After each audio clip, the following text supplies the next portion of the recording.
hech kim tanimagan, jamiyatda bir mavqega ega bo'lmagan bir faqir kishi bo'lsa, aytamizki, birodar, ilm eshiklari sening uchun ochiq. Agar ilm eshigiga o'zingni ursang, albatta senga bir manzilat ham, martaba ham, hurmat ham, e'tibor ham keladi. Kimdir Alloh taolo nasl nasab bilan erkalatib qo'ygan bo'ladi. Ota-bobosi falonchilar bo'ladi. Kimgadir Alloh taolo mol davlat beradi, shu bilan boshqalardan ajralib turadi. Kimdadir bu narsalar bo'lmaydi. Ammo mana shu narsalarga ega bo'lmagan, bu narsalar bilan agar Alloh erkalatmagan bo'lsa, oddiy odam bo'lsak, ilm o'rgansak, farzandlarimizga ilm o'rgatsak, ularni mavqeini ko'tarishiga biz yordam bergan bo'lamiz. Hamma zamonda, hamma makonda, dunyoni hamma burchagida katta qarorlar, katta yechimlar ulamolarning maslahatisiz bo'lmaydi, birodarlar. Agar inson ilmga bo'lgan intilishini, ilmga bo'lgan rag'batini tark qilsa, o'zini insoniylik martabasidan pasayib qoladi. Chunki boshqa mahluqotlarga berilmagan bitta meza deyiladi arab tilida. Ajratib turadigan narsa ham ilmga bo'lgan intilish. Ukalar, tushuninglar, ilm o'qisak oliy bo'lamiz, dunyo va oxiratda. Agar tirikchilik bilan olib qolsak, bu ham yaxshi. Lekin boyaga aytayotgan martaba manzilat degansiga yetmaymiz. Bu ummat qachon tushib ketdi pastga? Ilm ma'rifatga e'tibor bermay qo'ygandan keyin. Uyi bor, mashinasi bor, tirikchilik o'tyapti, nima keragi bor? Qo'y, tirikchiligini qilib yuraver deb turib ilmdan qaytargandan keyin shu holatga tushib qoldik. Birodarlar, o'tkiz zehn. Bu Alloh azza va jalla bandasiga beradigan ulug' ne'mat.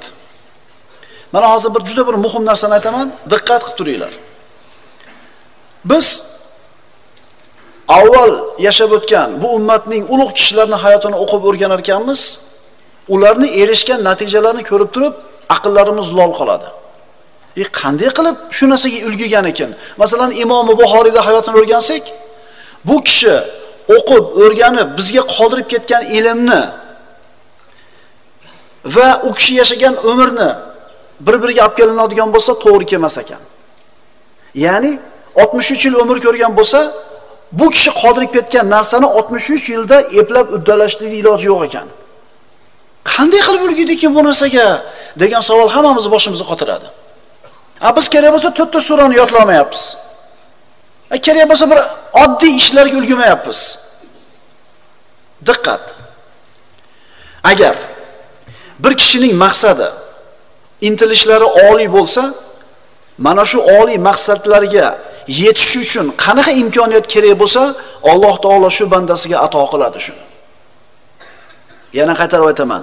Agar bir kishining maqsadlari, intilishlari oliy bo'lsa, oliy maqsadda yashasa, uning shu oliy maqsadiga yetish uchun oliy imkoniyat va oliy qudratlarni Robbisi ato qiladi.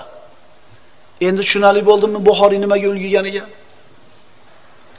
Har bir kishiga uni talablariga yarasha imkoniyatlar ochib qo'yiladi.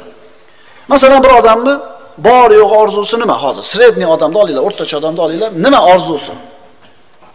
Pul, xotin, mashina, uy, ifsio. Shu narsaga yetadigan imkoniyatlar beriladi sizga. 8 silindrli motoringiz bor edi, 4 silindrli ishlaydi. Chunki orzu, umid, intilish, maqsad past edi-da. Shuning uchun 4 silindrdan o'tib ketasiz. Mendan 4 silindr turuvdi. Siz mana shu narsani ham, dinga, ummatga xizmat qilishni ham, xalqqa foydasi tegishini ham, ilm ma'rifatda bir cho'qqa yetishlikni ham niyat qilsangiz, qolgan 4 tasi ham qo'shilar edi ekan demak. Tushunyapsizlarmi ukalar? Menga bo'ladi shu, qo'y. Tirishim o'tib turibdi. Xulosa, balandroq narsani orzusida bo'linglar, ukalar. Odamlarning hidoyatini xohlagan kishilarga Alloh azza va jalla aqliy, fikriy va bayoniy imkoniyatlarni beradiki, odamlar ko'rib hayron qoladi. 4 oyda Qur'onni yodlabdi deydi. Bor shu o'sha zamonimizda shunday odamlar bor. 7 oyda Qur'onni yodlabdi deydi. Desa, seni bolang ham shunaqa bola. Sen ham shu havoda olib yuribsan. Maqsadni kattaroq qo'yda, birodar. Yetasan. Yetasan. Shuning uchun ayrim olimlarning qilgan ishlari, qoldirib ketgan ilmiy meroslarini o'qib o'rganib, bular qanday qilib to'plab, ulgurib, yozib ketgan ekan bu qisqa hayotida deb Imom Navoiy 45 ga kirib o'lgan. 45 ga. Lekin qaranglar qancha narsani qoldirib ketgan. Demak, maqsadni baland qilishlik kerak. Ular nima sababdan mana shunday bir martabaga erishdi? Mana shunday natijalarga erishdi? Maqsadlari oliy bo'lgan, oldilariga yuksak maqsadlarni, insonlarni haqqa yetaklash g'amini qo'ygani uchun. Biz ham orzu-umidlarimiz bor. Nimani orzu qilsak, Alloh taolo shunga yetadigan imkoniyatni albatta bizga ham beradi.